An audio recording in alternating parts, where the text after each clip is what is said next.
Hello and good evening everyone to FXN University. We're at the University of North Florida and this is our class number 6, Lobes of the Brain. First I wanted to show everyone that is a theory. It's not necessarily proven yet, however it is an extreme theory. It's a theory of equilibrium.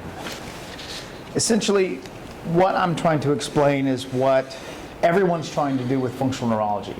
We are trying to increase tone in areas of the brain that are lacking and then decrease tone in the areas that are overfiring. So the concept is technically a theory because no one's perfect. Everyone has lesions somewhere. No one has a perfect brain per se. The way that we've been doing it, the way we try to explain this theory in the book Back from Hell, it's the only way that I can basically explain things is through the concept of what I went through. However, we were basically able to differentiate everything into 6 steps. The first one being the initial phase of spinal sculpting, second phase being physical therapy, and then third phase being nutrition. The fourth phase being you improve on all of those. The fifth phase would be maintenance, and then the sixth and final phase would be the concept of equilibrium, where the brain is perfectly toned and is able to activate and inhibit itself, and you have 0 problems and you're perfect, right?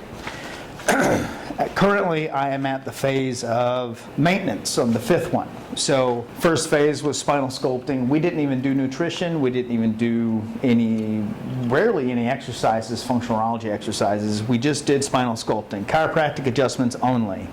It allowed the body to Hey guys.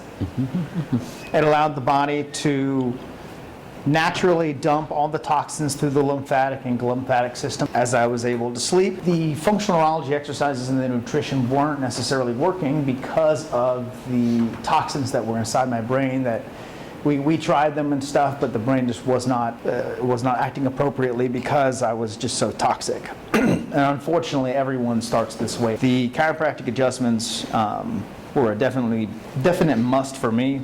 However, after we were able to detox the body enough, then that's when Dr. Kemp added the physical therapy aspect. So I went to the gym pretty much every day and went over and beyond what a normal person would do when it comes to increasing the muscle tone to help hold the spine together, both cervical movements, thoracic, to fix my hyperkyphosis, and then also lumbar exercises to increase that lordotic curve. Sorry, that's when I created the underwater breathing apparatus, which would help decompress the spine while indirectly forcing oxygen into the vital organs and areas such as the vertebral discs that created somewhat of a euphoria. It's the same thing that happens with hyperbaric chambers. We went too hard, and that's when, because of my spondylolisthesis, which is a L5-S1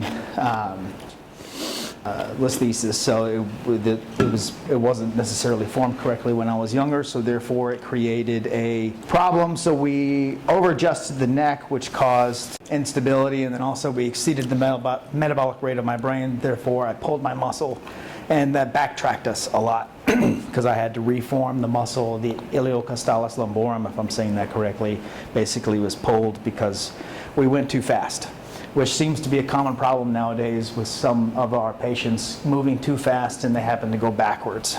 So nutrition was added by year 3.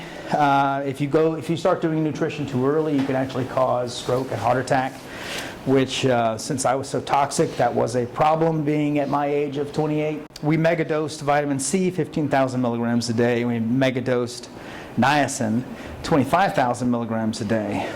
We got up to that. And then also the magnesium glycinate and threonate up to 1,000 milligrams a day. And glutamine was 40 grams a day to repair the gut.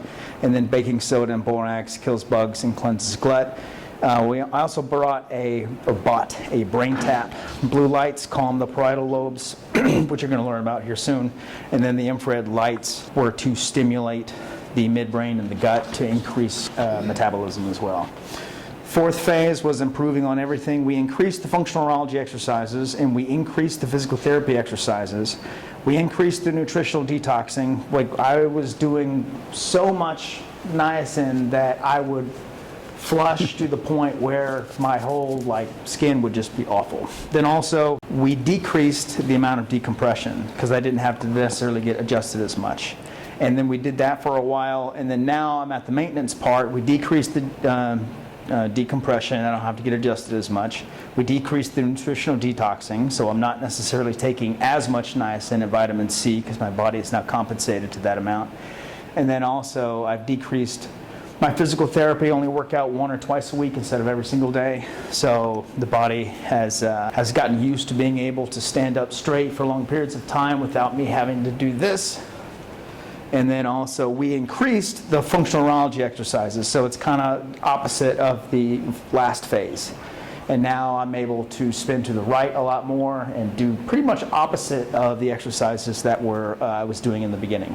And then of course, no one will get to stage 6, which would be equilibrium, but that is the process, and that's why you would go to a functional neurologist, is to get to the stage of equilibrium. You have zero problems, no doubts, no fear, no nothing. You're able to complete everything that you put your mind to and move on. So that is the concept of equilibrium. And now, please welcome Dr. David E. Kemp. He's going to teach us all about the lobes of the brain. Hi guys, equilibrium.